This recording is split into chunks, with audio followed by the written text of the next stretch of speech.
Good evening. This is the Toothless Vape Reviews. Tonight I'm going to do a little bit of news, or whatever I can find. I already found something to start off. Teen burn when vape device explodes in Springfield. It's in Oregon. A teenager is recovering from burns to his leg after a vape device exploded in his pocket Monday. Eugene Springfield fire medics and Springfield police were called to the Dairy Mart on Rainbow Drive just after 9:30 a.m. Monday. Staff at the store reported that a 17-year-old customer had a vape mod device explode on him, burning the teen's right thigh. This is pretty good. A vape mod is a device used to inhale vapors from nicotine or cannabis. The mod isn't, it's usually the attachment that's on top of the mod. The mod is a larger box-shaped model of an e-cigarette. Dairy Mart does not sell the mod device. An employee who answered the phone Tuesday said the teen came in with the device in his pocket when the explosion occurred. In Oregon, a person is supposed to be older than 21 to buy a vape device. The teen was conscious and breathing when authorities arrived on scene. He was transported by ambulance to Sacred Heart Medical Center at Riverbend with injuries. A dispatch call log for police showed the teen suffered burns to less than 18% of his body.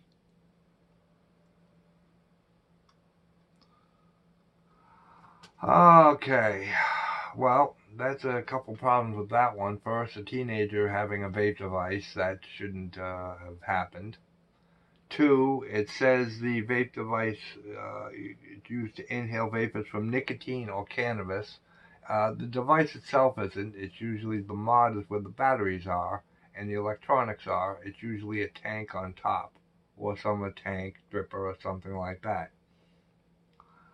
And three, it doesn't say what kind of device it was. It just has a mod, so it could be mechanical, it could be a bit of a hybrid, it could have been anything. So it doesn't say what. And to prevent your device from exploding, the U.S. Food and Drug Administration offers a list of tips on its website, which I am going to click to. You may have heard that e-cigarettes or vapes can explode and seriously injure people, although they appear rare. These explosions are dangerous. The exact causes of such incidents are not yet clear, but some evidence suggests that battery-related issues may lead to vape explosions. Safety tips below may help you avoid a vape battery explosion. Please report a vape explosion or any other unexpected health or safety issue with a vape to the FDA. Here it is. It says the couple get safety tips, spread the word, and report explosions. Spread the word. Don't charge your vape with a phone or tablet charger. You shouldn't charge your vape at all unless it has an internal battery. If it's an external battery, it should be using external battery chargers. You take the batteries out, put it into the charger, and put a new set of batteries in. Or if you can't, if you really have to, then you can attach a USB cord to your vape device to charge it up. But use something that's low wattage, low power. Don't use anything that's high amperage. Low amperage preferred. At least charge it up slowly so it doesn't overheat the batteries and or the device.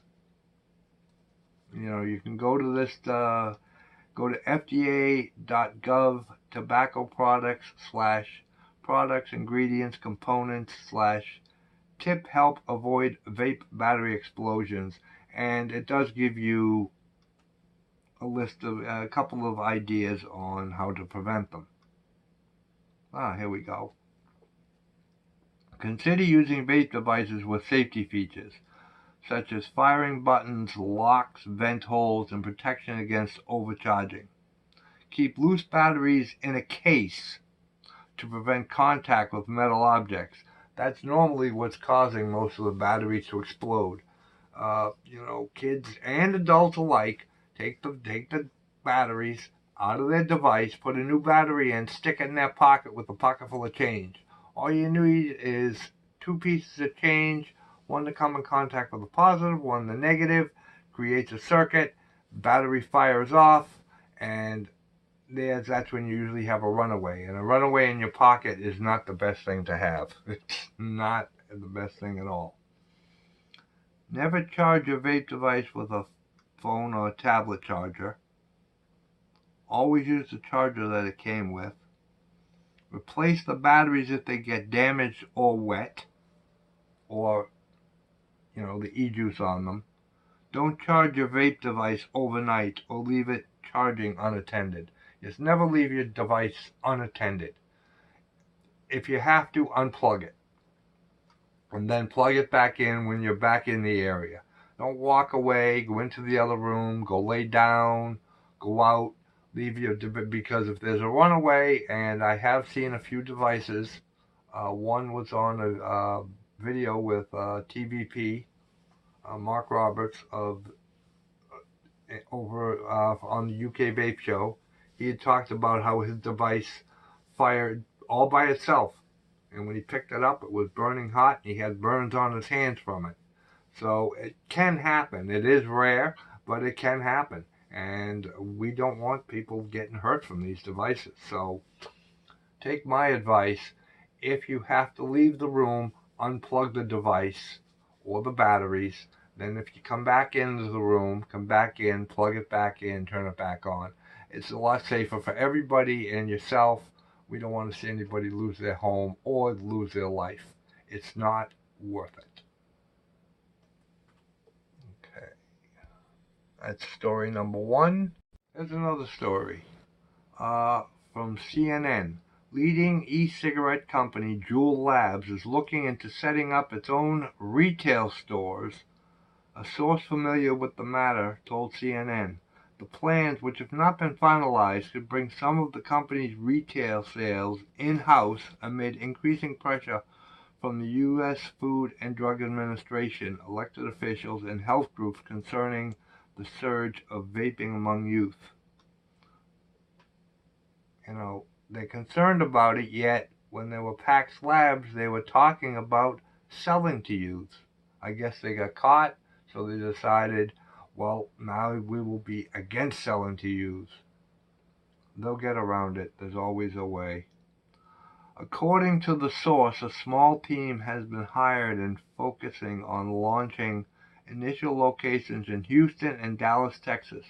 The stores would only be accessible to those 21 and over, and they would check customers' IDs at the door. Only mint, menthol, and tobacco flavors would be sold. The company sells other flavors, mango, cucumber, fruit, and creme,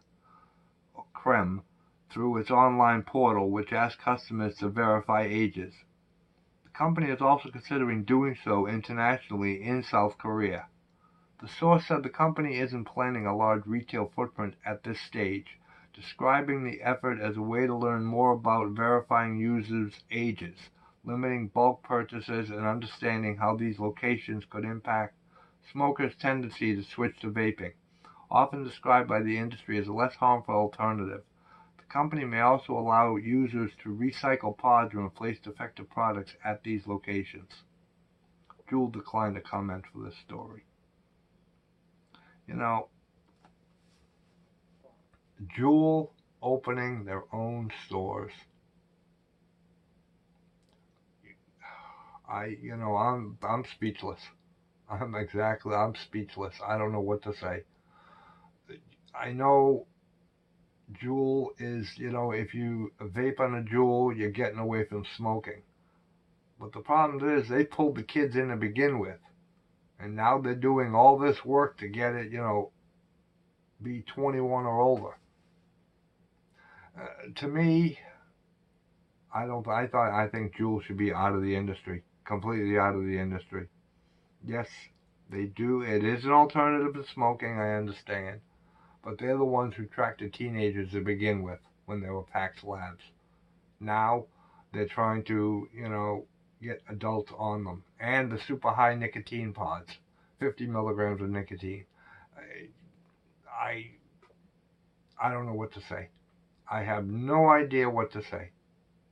I don't know. I actually don't know what to say, except, I mean, if this works and they do follow the law, follow their own rules, then maybe it could be a good thing. But we shall see, and only time will tell. Knowing Juul, they'll find a way to circumvent something. Who knows how, who knows what. Only time will tell. Okay, that's another story. I'll look for one more story. Jump cut number 2. Here's a quick story out of the UK, and called The Independent. Smokers who switch to vaping could be less likely to use cigarettes again, says study. Story was back on January of 2019. I thought I just happened to spot it, and I figured I'd something at the end of the video. One of the most common New Year's resolutions is to stop smoking. Quite rightly so, considering smoking is the biggest leading preventable cause of death worldwide. In fact, tobacco is the only legally available product that kills up to 1 in every 2 users when used as intended. There are a number of ways to stop smoking, but the most common include going cold turkey, the use of medication, usually offered by doctors and stop smoking services, or the switch to e-cigarettes.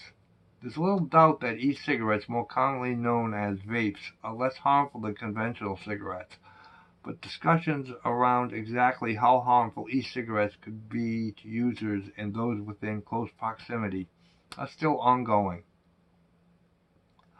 Unlike research conducted into the effects of smoking tobacco, very little is understood about any long-term health effects relating to the use of e-cigarettes. This is mainly due to the fact that they are a relatively new product.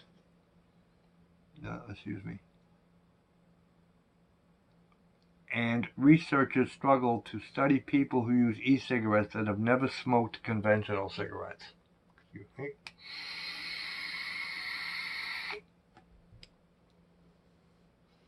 Public Health England reports that e-cigarettes are approximately 95% less harmful than conventional cigarettes.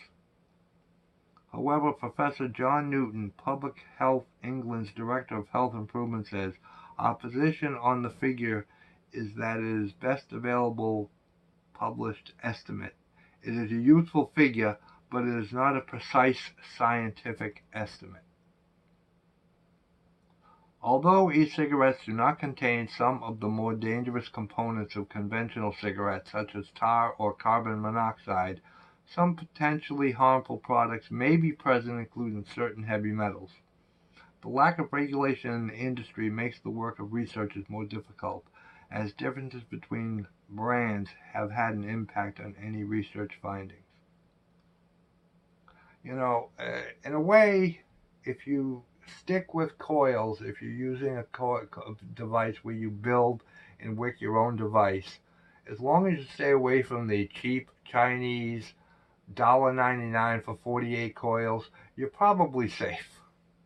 I have one of those, and I bought a package of those, and I was going through coils one after another.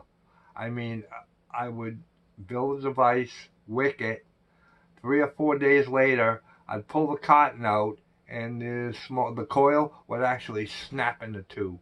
It's cheap metal. It's who knows what it's made out of. So I stay away from that.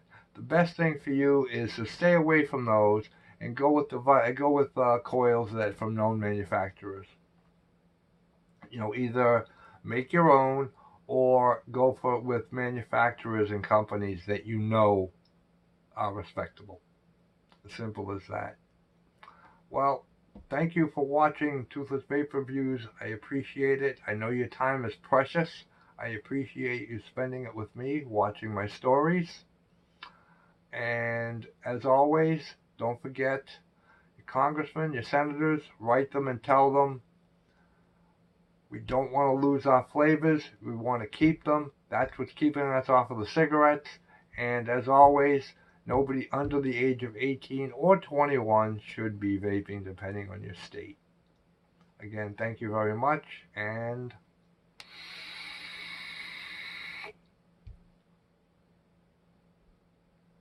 vape on. Thank you. Have a good night.